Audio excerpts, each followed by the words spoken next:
നീ തകർന്നവനാണോ മകനേ? നീ തകർന്നവളാണോ മകളെ? ഞാൻ നിൻ രക്ഷകൻ, നിന്റെ തകർച്ചകളെല്ലാം നന്മയായി മാറ്റുന്നവൻ. യേശുനായകൻ. നീ തകർന്നവനാണോ മകനേ? നീ തകർന്നവളാണോ മകളെ? ഞാൻ നിൻ രക്ഷകൻ, നിന്റെ തകർച്ചകളെല്ലാം നന്മയായി മാറ്റുന്നവൻ. യേശുനായകൻ.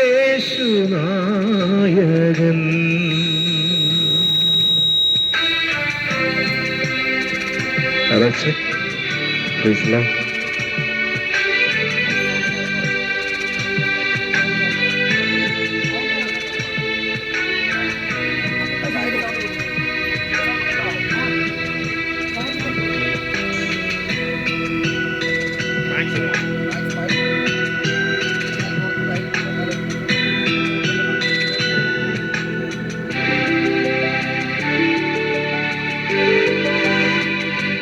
നീ രോഗിയാണോ മകനേ? നീ രോഗിണിയാണോ മകളെ? നീ രോഗിയാണോ മകനേ? നീ രോഗിണിയാണോ മകളെ? ഞാൻ നിൻ രക്ഷകൻ, സൗഖ്യദായകൻ, നിന്റെ വേദനയറിയുന്നവൻ.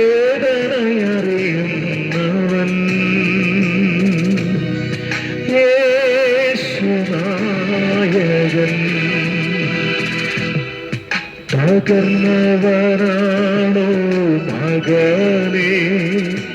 നീ തകർന്നവളാണോ മകളെ? ഞാൻ നിൻ രക്ഷകൻ, നിന്റെ തകർച്ചകളെല്ലാം നന്മയായി മാറ്റുന്നവൻ.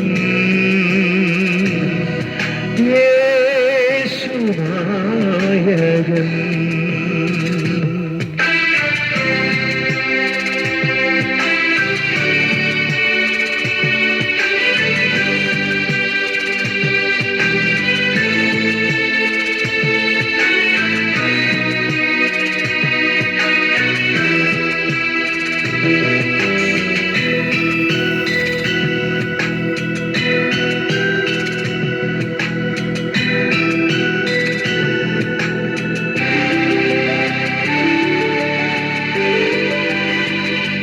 നീ പാപിയാണോ മകനേ?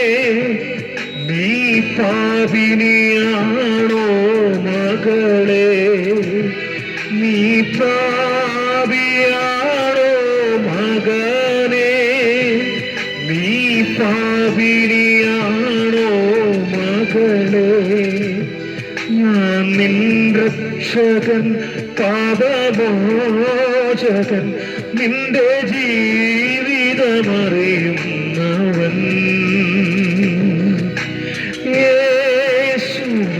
യേശുനായകൻ.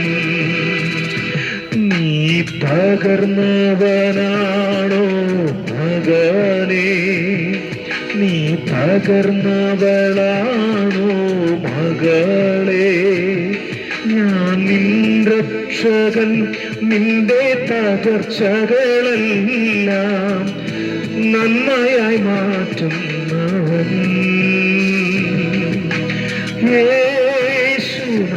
യേശുനായകൻ. നീ തകർന്നവനാണോ മകനേ? നീ തകർന്നവളാണോ മകളെ? ഞാൻ നിൻ രക്ഷകൻ, നിന്റെ തകർച്ചകളെല്ലാം നന്മയായി മാറ്റുന്നവൻ. യേശുനായകൻ. യേശുനായകൻ യേശുനായകൻ.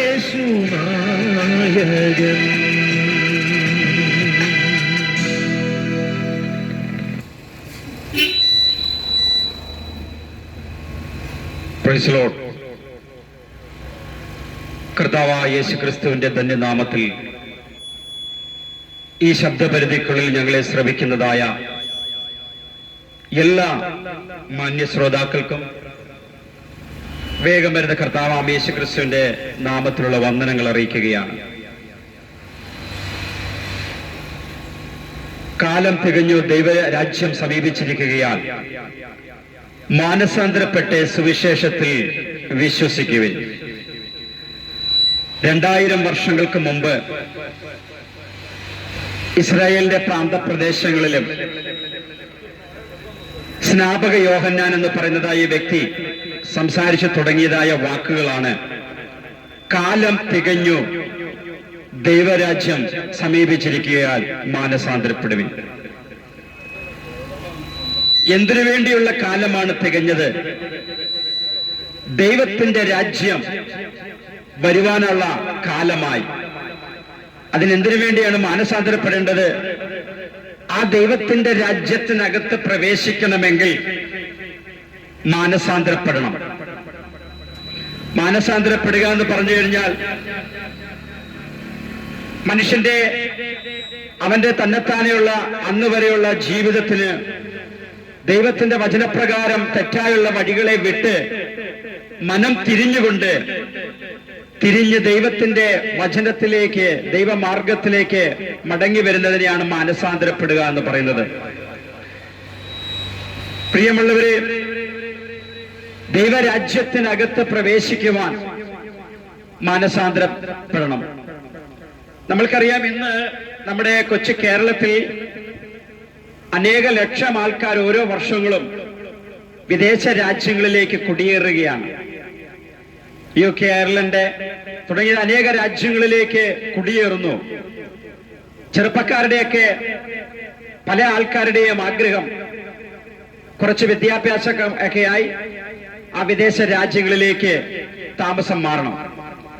എന്തുകൊണ്ടാണ് ആ രാജ്യങ്ങളിലേക്ക് താമസം മാറുന്നതെന്ന് അവരോട് ചോദിച്ചു കഴിഞ്ഞാൽ, കുറച്ചുകൂടെ മെച്ചപ്പെട്ടതായ ഒരു ജീവിതം, സാമ്പത്തികമായ ഒരു ഉയർച്ച, ആ ഒരു ലക്ഷ്യത്തിനു വേണ്ടിയാണ് ആ രാജ്യങ്ങളിലേക്ക് കുടിയേറുന്നത്.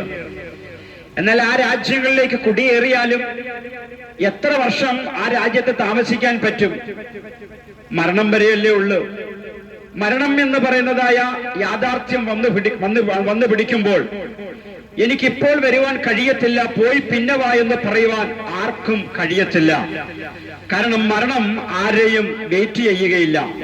അതിന്റെ സമയമാകുമ്പോൾ അത് ഓരോരുത്തരെയും വിളിക്കുകയാണ്. അത് വിളിച്ചു കഴിയുമ്പോൾ ലോകത്തിലെ ഏത് രാജ്യത്ത് താമസിക്കുന്ന വ്യക്തിയാണെങ്കിലും, ചന്ദ്രനിൽ പോയി താമസിക്കുന്ന വ്യക്തിയാണെങ്കിലും, ഏതെങ്കിലും ഗ്രഹത്തിൽ പോയി താമസിക്കുന്ന വ്യക്തിയാണെങ്കിലും മരണം വന്ന് വിളിച്ചാൽ പോയേ പറ്റുകയുള്ളൂ. അപ്പോൾ ആരും ഏത് രാജ്യത്തും, എത്ര സുരക്ഷിതമായ രാജ്യവും സമ്പൽ സമൃദ്ധമായ രാജ്യത്തിൽ താമസിച്ചാലും മരണം വരെ മാത്രമേ ഇവിടെ താമസിക്കാൻ പറ്റുകയുള്ളൂ. അതിനുശേഷമായി ഈ ലോകത്തിൽ നിന്ന് മാറ്റപ്പെടണം. അതിനുശേഷമായി ഈ ലോകത്തിൽ നിന്ന് മാറ്റപ്പെടുമ്പോൾ നമുക്കറിയാം, മനുഷ്യന്റെ ശരീരം സെമിത്തേരിയിലേക്ക് എടുത്തുകൊണ്ട് പോകും. അവിടെ കല്ലറയിൽ ബോഡി അടക്കം ചെയ്യും. അല്ല എങ്കിൽ മനുഷ്യന്റെ ശരീരം ചിതയിലേക്ക് എടുത്തുകൊണ്ട് പോകും. അവിടെ കത്തി ചാമ്പലായി തീരുവാനിടയായി തീരും. മനുഷ്യന്റെ ബോഡി, ശരീരം കത്തിച്ചാമ്പലാകുകയോ അല്ലെങ്കിൽ കല്ലറയ്ക്കകത്ത് അതിലടക്കം ചെയ്ത് ദ്രവിച്ചു പോവുകയോ ചെയ്യുമ്പോൾ മനുഷ്യന്റെ അകത്തിരിക്കുന്ന ആത്മാവും പ്രാണനും ഒരു കല്ലറയ്ക്കകത്തും ഒതുങ്ങത്തില്ല. ഒരു തീക്കും അതിനെ കത്തിച്ചു കളയാനായിട്ട് കഴിയുകയുമില്ല. ആ ശരീരത്തിൽ വസിച്ചുകൊണ്ടിരുന്ന ആത്മാവും പ്രാണനും എങ്ങോട്ട് പോയി? അത്രയും നാളും ആ ശരീരത്തിലുണ്ടായിരുന്നതായ മനുഷ്യന്റെ ആത്മാവ് ഇപ്പോൾ എവിടേക്ക് കടന്നുപോയി? അതറിയണമെങ്കിൽ ശാസ്ത്രത്തിനോട് ചോദിച്ചു കഴിഞ്ഞാൽ ശാസ്ത്രത്തിന് മറുപടിയില്ല. കാരണം ശാസ്ത്രം അത്യുച്ച കോടിയിൽ പുരോഗമിച്ചു കൊണ്ടിരിക്കുന്നു എന്ന് പറയുന്തോറും ആത്മീയമായിട്ടുള്ള വിഷയങ്ങളിൽ ശാസ്ത്രത്തിന് മറുപടിയില്ല. കാരണം ആത്മീയതയെ അളക്കുന്നതായ ഒരു അളവുകോലോ ഒരു യന്ത്രമോ ഒരു കാര്യങ്ങളോ അതിൻ്റെതായ കണ്ടുപിടിക്കുന്നതായ ഒരു ഉപകരണമോ മനുഷ്യൻ ഇന്നുവരെ കണ്ടുപിടിച്ചിട്ടില്ല. എന്തിനേറെ പറയുന്നു, നമ്മുടേതായ താമസിക്കുന്ന ഈ ഭൂമിയിലുള്ളതായ കാര്യങ്ങൾ പോലും എല്ലാം ശാസ്ത്രം ഇതുവരെ കണ്ടുപിടിച്ചിട്ടില്ല. കാരണം ശാസ്ത്രം വളർന്നു വന്നുകൊണ്ടേയിരിക്കുകയാണ്. എന്നാൽ മനുഷ്യന്റെ ആത്മാവ് എങ്ങോട്ട് പോകുന്നു? മനുഷ്യന്റെ ആത്മാവ് പൊടിയിലേക്ക് പോകുകയില്ല, മനുഷ്യന്റെ ആത്മാവ് കല്ലറയ്ക്ക് പോകുകയില്ല. പിന്നെ എങ്ങോട്ടാണ് മനുഷ്യൻ മരിക്കുമ്പോൾ അവന്റെ ആത്മാവ് പോകുന്നത്? അതിനു വേണ്ടിയിട്ട് ഇതിനെക്കുറിച്ച് അറിയാൻ കഴിയുന്നതായ, ഇതിനെക്കുറിച്ച് ആധികാരികമായി പറയാൻ കഴിയുന്നതായ ഒരാളുണ്ട് എങ്കിൽ അത് മനുഷ്യന്റെ സൃഷ്ടിതാവായ, മനുഷ്യന്റെ ഉള്ളിൽ ആത്മാവിനെ സൃഷ്ടിച്ചതായ ദൈവത്തിന് മാത്രമേ അത് അറിയത്തുള്ളൂ. കാരണം ദൈവം ആത്മാവാകുന്നു. അതുകൊണ്ട് ആത്മാവിന്റെ അവസ്ഥയെക്കുറിച്ച് ദൈവത്തിന് വ്യക്തമായിട്ട് അറിയാം. അതേ പ്രിയപ്പെട്ടവരെ, ആത്മാവാകിരുന്ന കർത്താവായ യേശുക്രിസ്തു 2000 വർഷങ്ങൾക്ക് മുമ്പ് ഈ ഭൂമിയിലേക്ക് കടന്നു വരുവാനായിട്ടിടയായി തീർന്നു. എന്തിനു വേണ്ടിയാണ് യേശുക്രിസ്തു ഈ ഭൂമിയിലേക്ക് കടന്നു വന്നത് ചോദിച്ചു കഴിഞ്ഞാൽ, യേശുക്രിസ്തു ഈ ഭൂമിയിലേക്ക് കടന്നു വന്നത് ഒരു രാജ്യം സ്ഥാപിക്കാൻ വേണ്ടിയാണ്.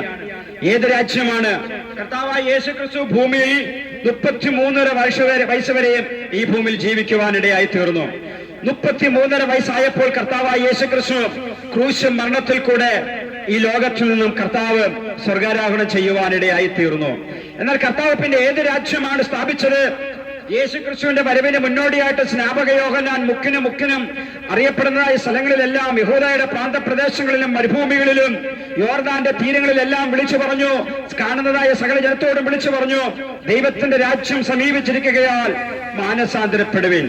ആ യോഹന്നാനെ 30-ാമത്തെ വയസ്സിൽ തന്നെ ഹേരോദാവ് ശിരച്ഛേദം ചെയ്ത് കൊല്ലുവാനിടയായി തീർന്നു. അതിനുശേഷം കർത്താവായി യേശുക്രിസ്തു ലോകത്തോട് വിളിച്ചു പറഞ്ഞു, ദൈവത്തിന്റെ രാജ്യം സമീപിച്ചിരിക്കുകയാൽ മാനസാന്തരപ്പെട്ട് സുവിശേഷത്തിൽ വിശ്വസിക്കുകയും. യേശു 33.5 വയസ്സായപ്പോൾ യേശുവും ഈ ലോകത്തിൽ നിന്ന് ക്രൂശ മരണത്തിൽ കൂടെ മാറ്റപ്പെടുവാനിടയായി തീർന്നു. ആ യേശുക്രിസ്തു അതിൽ അടക്കം ചെയ്ത് നമുക്കറിയാം. 3 ദിവസം കഴിച്ച ശേഷമായി യേശുക്രിസ്തു കല്ലറകളെ തുറന്നുകൊണ്ട്, കല്ലറകളെ തകർത്തുകൊണ്ട് യേശുക്രിസ്തു മഹിമയോടെ ഉയർത്തെഴുന്നേറ്റു. അന്നു മുതൽ അവിടെ എഴുതി വെച്ചിട്ടുണ്ട്, അവൻ ഇവിടെ ഇല്ല, അവൻ ഉയർത്തെഴുന്നേൽക്കുന്നു. ആദ്യമേ വാക്ക് പറഞ്ഞത് ദൈവത്തിന്റെ മാലാഖമാരാണ്. യേശുവിന്റെ ബോഡി അന്വേഷിച്ച് ചെന്നതായ ആൾക്കാരോട് മാലാഖമാര് പറഞ്ഞ വാക്കാണ്, അവൻ ഇവിടെ ഇല്ല, അവൻ ഉയർത്തെഴുന്നേറ്റു. ജീവിച്ചിരിക്കുന്നവനെ നിങ്ങൾ മരിച്ചവരുടെ ഇടയിൽ അന്വേഷിക്കുന്നതെന്ന്. നമ്മൾ ചരിത്രം പരിശോധിച്ച് നോക്കിയാൽ ഒരു കാര്യം മനസ്സിലാകും. യേശുക്രിസ്തു ഈ ഭൂമിയിൽ ഒരു രാജ്യവും സ്ഥാപിച്ചിട്ടില്ല. യേശുക്രിസ്തു ഒരു രാജ്യത്തിന്റെ രാജാവായി ഒരു ദിവസം പോലും ഇരുന്നിട്ടില്ല. യോഹന്നാന്റെ സുവിശേഷമൊക്കെ നമ്മൾ പഠിക്കുമ്പോൾ അറിയാം, യേശുവിനെ രാജാവാക്കുവാൻ വേണ്ടി പിടിച്ചുകൊണ്ടുവരാൻ ആളുകൾ ആഗ്രഹിച്ച സമയത്ത് യേശു അവിടെ നിന്ന് മാറിപ്പോകുകയാണ്. കാരണം ഏതെങ്കിലും ഒരു ഭൂമിയിലെ രാജ്യം സ്ഥാപിക്കാൻ വേണ്ടിയല്ല കർത്താവായ യേശുക്രിസ്തു ഈ ഭൂമിയിൽ മനുഷ്യനായി ജനിക്കുവാനിടയായി തീർന്നത്. പിന്നെയോ യേശുക്രിസ്തുവിനെ ഏത് രാജ്യം സ്ഥാപിക്കാനായിട്ടാണ് കർത്താവ് യേശു ഈ ഭൂമിയിലേക്ക് വന്നത് ചോദിച്ചു കഴിഞ്ഞാൽ, യേശുവിനോട് പീലാത്തോസ് ചോദിക്കുന്ന ഒരു ചോദ്യമുണ്ട്, നീ രാജാവാണോ? യെസ്, അതെ, ഞാൻ രാജാവാകുന്നു. ഞാൻ സത്യത്തിന് സാക്ഷിയായി ഞാൻ ഈ ഭൂമിയിൽ വന്നിരിക്കുന്നു. യേശു ഏത് രാജ്യത്തിന്റെ രാജാവാ? പീലാത്തോസിനോട് യേശു പറയുന്നുണ്ട്, എന്റെ രാജ്യം ഐഹികമല്ല, എന്റെ രാജ്യം ഐഹികമായിരുന്നു എങ്കിൽ എന്റെ സേവകർ പോരാടുമായിരുന്നു. പ്രിയമുള്ളവരെ, യേശു സ്ഥാപിച്ചതായ രാജ്യം ഈ ഭൂമിയിൽ കാണപ്പെടുന്ന ഏതെങ്കിലും ഒരു രാജ്യമല്ല യേശു സ്ഥാപിച്ചത്. പിന്നെയോ യേശു സ്ഥാപിച്ച രാജ്യം ദൈവരാജ്യമാണ്. ആ ദൈവരാജ്യത്തിന്റെ പ്രത്യേകത എന്താണെന്ന് ചോദിച്ചു കഴിഞ്ഞാൽ, പഴയ നിയമത്തിലും പുതിയ നിയമത്തിലും ആവർത്തിച്ച് പ്രവചന ആത്മാവിൽ പ്രവാചകന്മാർ വിളിച്ചു പറയുന്ന കാര്യമുണ്ട്, ഒരു രാജാവ് നീതിയോടെ വാഴും, അവന്റെ രാജ്യം നിത്യ രാജ്യത്വമായിരിക്കും, ആ രാജ്യത്തിന് ഒരിക്കലും അവസാനം ഉണ്ടാകുകയില്ല. ആ രാജാവിന് അവസാനം ഉണ്ടാകുകയില്ല, ആ രാജ്യത്തിനും അവസാനം ഉണ്ടാകുകയില്ല. ഏതാണ് ആ രാജ്യം എന്ന് ചോദിച്ചു കഴിഞ്ഞാൽ വെളിപ്പാട് പുസ്തകത്തിൽ വ്യക്തമായി പറയുന്നുണ്ട്, അവൻ നിങ്ങളെ രാജ്യവും പുരോഹിതന്മാരുമാക്കി തീർത്തു. പ്രിയമുള്ളവരെ, യേശുക്രിസ്തുവിൽ വിശ്വസിക്കുന്നതായ, യേശുക്രിസ്തുവിലെ ക്രൂശമരണത്തെ വിശ്വസിക്കുന്നതായ വ്യക്തികളെ ദൈവം ഒരു രാജ്യത്തിൽ ആക്കി തീർക്കുകയാണ്. അതാണ് ദൈവരാജ്യം. ആ ദൈവരാജ്യത്തിന്റെ പ്രത്യേകത എന്താണെന്ന് ചോദിച്ചു കഴിഞ്ഞാൽ, ആ രാജ്യം കാണപ്പെടുന്നതായ ഈ ശരീരരക്തങ്ങൾക്ക് ദൈവരാജ്യത്തിൽ പോകുവാൻ കഴിയത്തില്ല. മാംസരക്തങ്ങൾ ദൈവരാജ്യം അവകാശമാക്കുകയില്ല. പിന്നെയോ മനുഷ്യന്റെ ആത്മാവാണ് ദൈവരാജ്യത്തിൽ പ്രവേശിക്കുന്നത്. അതേ പ്രിയമുള്ളവരെ, മനുഷ്യന്റെ മരണശേഷം നാം ഏതെങ്കിലും 2 വഴിയിൽ മാത്രം പോകേണ്ടുന്നവരാണ്. ഒന്നുമില്ലെങ്കിൽ നരകമെന്ന് പറയുന്നതായ ഇരുട്ടിന്റെ രാജ്യമായ നരക തീപ്പൊയ്കയിലേക്ക് കടന്നു പോകണം. ഇല്ല എങ്കിൽ സ്വർഗം എന്ന് പറയുന്നതായ വെളിച്ചത്തിന്റെ രാജ്യമായ സ്വർഗരാജ്യത്തിലേക്ക് കടന്നു പോകണം. അതാ അല്ലെങ്കിൽ ദൈവരാജ്യമായ സ്വർഗരാജ്യം, അവിടേക്ക് കടന്നു പോകണം. ഇതിൽ ഏത് രാജ്യത്തിലേക്ക് ഞാൻ കടന്നു പോകണമെന്ന് തീരുമാനിക്കുന്നത് അത് നമ്മൾ ഓരോരുത്തരുമാണ്. ഇഷ്ടമുള്ള രാജ്യത്തിലേക്ക് പോകാൻ നമ്മുടെ മുമ്പിൽ ദൈവം ചോയ്സ് വെച്ചിരിക്കുകയാണ്. ദൈവരാജ്യത്തിലേക്ക് കടന്നു പോകണമെങ്കിൽ അവിടെ ചില നിയമങ്ങളുണ്ട്. ആ നിയമമാണ് മാനസാന്തരപ്പെട്ട് സുവിശേഷത്തിൽ വിശ്വസിക്കണം. മാനസാന്തരപ്പെട്ട് സുവിശേഷത്തിൽ വിശ്വസിച്ചു കഴിയുമ്പോൾ ദൈവരാജ്യത്തിൽ ഒരു വ്യക്തി അംഗമായി തീരും. മരിച്ചതിന് ശേഷമല്ല ആ വ്യക്തി ദൈവരാജ്യത്തിൽ അംഗമായി തീരുന്നത്.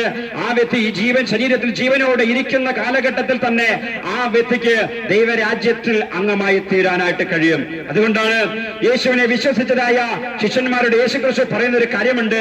ദൈവരാജ്യം നിങ്ങളുടെ ഇടയിൽ തന്നെ ഉണ്ടല്ലോ, ദൈവരാജ്യം നിങ്ങളുടെ ഉള്ളിൽ ആണ് ഉള്ളത്.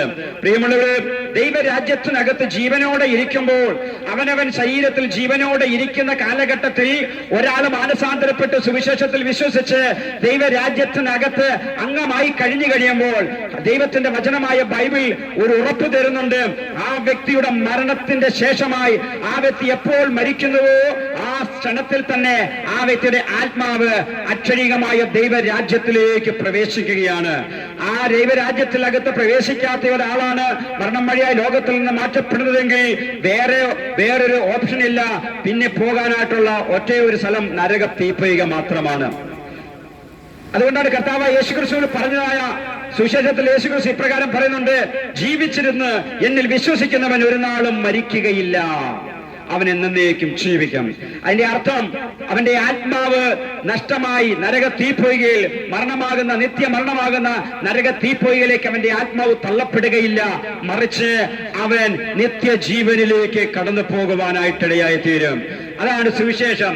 ഈ സുവിശേഷം ഈ ദൈവരാജ്യം സ്ഥാപിക്കുവാൻ, ഈ ദൈവരാജ്യത്തെ കുറിച്ച് പ്രസംഗിക്കുവാനാണ് കർത്താവായ യേശുക്രിസ്തു തന്റെ അപ്പോസ്തലന്മാരെ നിയോഗിക്കുവാൻ ഇടയായി തീർന്നത്. അപ്പോസ്തലന്മാരുടെ പ്രസംഗങ്ങൾ മുഴുവനും ദൈവരാജ്യത്തെ കുറിച്ചായിരുന്നു. യേശുവിന്റെ പ്രസംഗങ്ങളും യേശുക്രിസ്തുവിന്റെ വഴിയൊടുക്കാൻ വേണ്ടി വന്ന സ്നാപക യോഹന്നാന്റെ പ്രസംഗവും ദൈവരാജ്യത്തെ കുറിച്ചാകുന്നു. അതേ പ്രിയമുള്ളവരെ, നമ്മൾ ശരീരത്തിൽ ജീവനോടെ ഇരിക്കുമ്പോൾ ഈ അവനവൻ ശരീരത്തിൽ ജീവനോടെ ഇരിക്കുന്ന കാലഘട്ടത്തിൽ ദൈവം ഒരുക്കിയിരിക്കുന്നതായ ആ ദൈവത്തിന്റെ രാജ്യത്തിൽ, നീതി വസിക്കുന്ന രാജ്യത്തിൽ, മരണമില്ലാത്ത, കണ്ണുനീരില്ലാത്ത, മുറവിളിയില്ലാത്ത, ദുഃഖമില്ലാത്തതായ ആ ദൈവത്തിന്റെ രാജ്യത്തിൽ അംഗങ്ങളായി തീരുവാൻ ഏതൊരു വ്യക്തിക്കും കഴിയും. അത് ഏതെങ്കിലും കുലത്തിനോ ഏതെങ്കിലും വർണ്ണത്തിനോ ഏതെങ്കിലും ജാതിക്കോ വേണ്ടി മാത്രം പതിച്ചു കൊടുത്തതല്ല ദൈവത്തിന്റെ രാജ്യം. പിന്നെയോ ദൈവരാജ്യം സകല മനുഷ്യർക്കും ആ രാജ്യത്തിൽ അംഗമായി തീരുവാനായിട്ട് കഴിയും.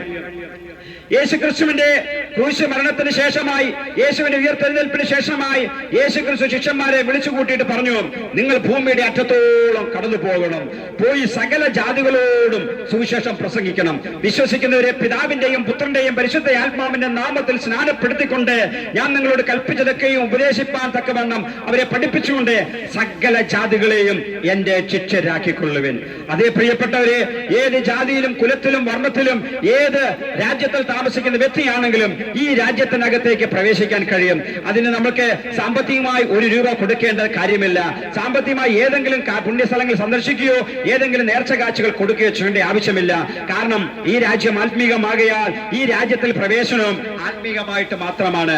അതിനുവേണ്ടി ജീവിച്ചിരിക്കുമ്പോൾ തന്നെ നമ്മുടെ ആത്മാവും പ്രാണനും അത് കർത്താവായ യേശു ക്രിസ്തുവിനെ സമർപ്പിച്ചുകൊണ്ട്, യേശുവിനെ രക്ഷകനായി കർത്താവായി സ്വീകരിച്ചുകൊണ്ട് ഒരു വ്യക്തി യേശുവിന് വേണ്ടി ജീവിതം സമർപ്പിക്കുമ്പോൾ ആ വ്യക്തിക്ക് ദൈവരാജ്യത്തിനകത്തേക്ക് പ്രവേശിക്കാൻ കഴിയും.